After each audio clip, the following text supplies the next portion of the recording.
Bismillahirrahmanirrahim. Assalamualaikum warahmatullahi wabarakatuh. Alhamdulillahirabbil alamin. Segala puji bagi Allah Subhanahu wa taala yang telah memberikan kita nikmatnya. Salawat serta salam selalu kita tercurahkan kepada junjungan kita Nabi Muhammad sallallahu alaihi wasallam beserta keluarga dan sahabat-sahabatnya. Ngomong-ngomong bulan Ramadan nih, bulan Ramadan itu banyak istilahnya. Selain dikenal sebagai Syahrul Syam, Syahrul Sabr, Syahrul Quran, dan Syahrul Jihad, Ramadan juga dikenal sebagai Syahrul Taubah. Ramadan bulan taubat. Sebab Ramadan memang momentum yang tepat untuk bertaubat. Sebaik-baiknya taubat adalah taubatan nasuha, yaitu taubat yang dilakukan dengan sungguh-sungguh. Allah Subhanahu wa taala sangat gembira saat hambanya bertaubat. Bahkan Allah Subhanahu wa taala menyuruh kita di dalam ayat surat At-Tahrim ayat 8 yang berbunyi ya ayyuhalladzina amanu tubu ilallahi taubatan nasuha. Yang artinya wahai orang-orang yang beriman, bertaubatlah kepada Allah dengan taubatan nasuha. Quran surat At-Tahrim ayat 8. Allah menyuruh hambanya untuk bersegera bertaubat karena dia menghendaki hambanya untuk mendapatkan ampunan dan surga. Wallahu yad'u ilal jannati wal maghfirati biizni. Yang artinya dan Allah menyuruh kalian kepada surga dan ampunan dengan izinnya. Quran surat Al-Baqarah ayat 222.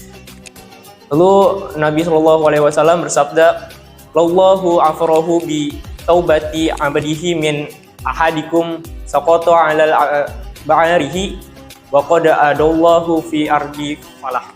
Yang artinya sesungguhnya Allah itu begitu bergembira dengan taubat hambanya, melebihi kegembiraan seseorang di antara kalian yang menemukan kembali untanya yang telah hilang di suatu tanah yang luas. Hadis riwayat Muslim. Imam Al-Ghazali di dalam Ihya Ulumuddin menyebutkan sifat-sifat pembangkit dosa yang kemudian diringkas oleh Ibnu Qudamah dalam Mukhtasar Minhajul Qasidin. Menurut beliau, sifat pembangkit dosa dibagi menjadi 4. Yang pertama, sifat rububiyah atau ketuhanan. Dari sini muncul takabur dan sanjungan, mencari popularitas, dan lain sebagainya. Ini termasuk dosa-dosa yang merusak, sekalipun banyak orang yang melalaikannya dan menganggap bukan dosa. Yang kedua, sifat syaitoniyah atau kesetanan. Dari sini muncul kedengkian, kesewenang-wenangan, menipu, berdusta, makar, kemunafikan, menyuruh pada kerusakan, dan lain-lain. Yang ketiga, sifat-sifat bahamiyah atau kebidatangan. Dari sini muncul kejahatan, memenuhi nafsu perut dan syahwat kemaluan, zina, homoseks, mencuri, dan lain-lain. Yang keempat, sifat sabu'iyah atau kebuasan. Dari sini muncul amarah, dengki, menyerang orang lain, membunuh, merampas harta, dan lain-lain. Di antara empat sifat itu, penjenjangannya bermula dari bahamiyah. Bahamiyah yang dominan lalu diikuti oleh sabu'iyah, kemudian syaitoniyah dan rububiyah. Dari keempat jenis itu, menurut sasarannya, dosa dibagi menjadi 2, yakni dosa yang berkaitan dengan hak Allah dan dosa yang berkaitan dengan hak sesama manusia. Dosa yang berkaitan dengan sesama hak Allah yang diampuni, dan ada yang tidak diampuni. Yang tidak diampuni adalah dosa syirik. Sementara dosa yang lain akan diampuni oleh Allah Subhanahu wa taala jika Ia menghendaki. Sedangkan dosa kepada sesama manusia akan diampuni oleh Allah jika hak itu telah dihafalkan, hak itu telah dihalalkan atau ditegakkan kisosnya atasnya di akhirat nanti. Rasulullah Shallallahu Alaihi Wasallam bersabda, kezaliman itu ada tiga. Yang pertama, kezoliman yang Allah tidak meninggalkannya, kezoliman yang mendapatkan keampunan. Yang ketiga, kezoliman yang tidak mendapatkan ampunan. Kezoliman yang tidak mendapatkan ampunan adalah syirik, maka Allah tak akan mengampuninya. Kezoliman yang kedua, kezoliman yang mendapat ampunan adalah kezoliman antara hamba kepada Rabb-nya.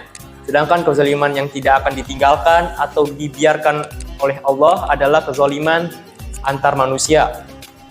Maka Allah memberi khususnya sebagian atas sebagian lainnya. Hadis riwayat Qoyalisi bersanad hasan. Yang paling umum, biasanya dosa dibagi menjadi dua, dosa besar dan dosa kecil.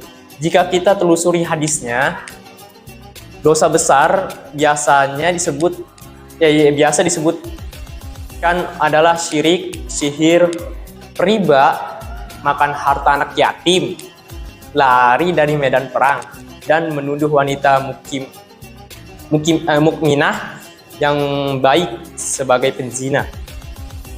7 jenis dosa besar ini diriwayatkan oleh Imam Bukhari dan Imam Muslim. Sedangkan dalam riwayat Imam Bukhari yang lain disebutkan durhaka kepada orang tua termasuk dosa besar. Sedangkan dalam riwayat Imam Muslim yang lain disebutkan pula perkataan atau kesaksian palsu. Dan dalam Ibnu Qudamah dalam Mukhtasar Minhajul Qasidin menyebutkan pendapat Abu Thalib Al-Makki yang merinci dosa besar menjadi 17 jenis. 4 jenis di hati berupa syirik, fasik, putus asa dari rahmat Allah, dan merasa aman dari tipu dayanya.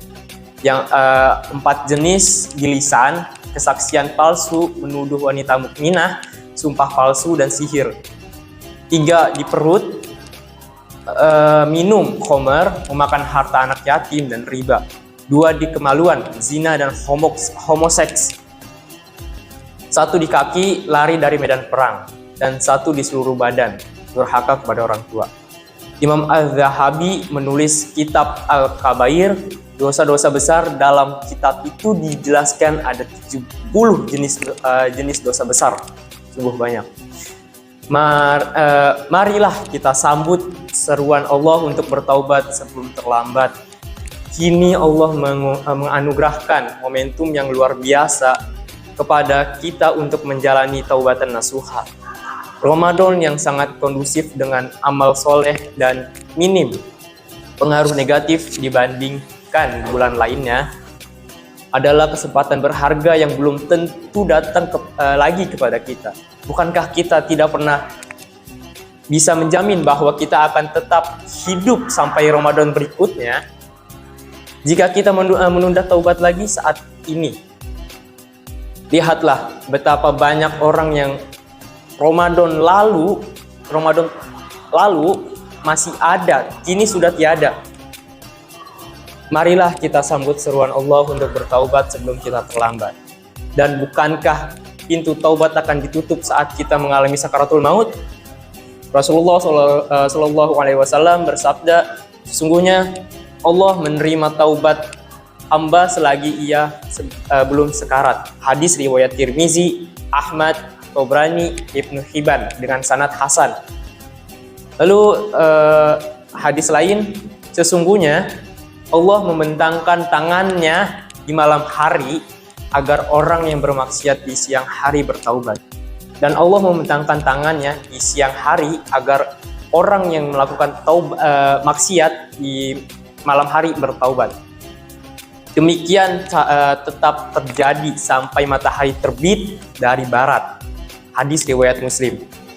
Semoga Ramadan yang juga dinamakan Syahrut Taubah ini kita manfaatkan bersama sebagai momentum taubatan nasuha, dan karenanya Allah menganugerahkan ampunan dan surganya kepada kita.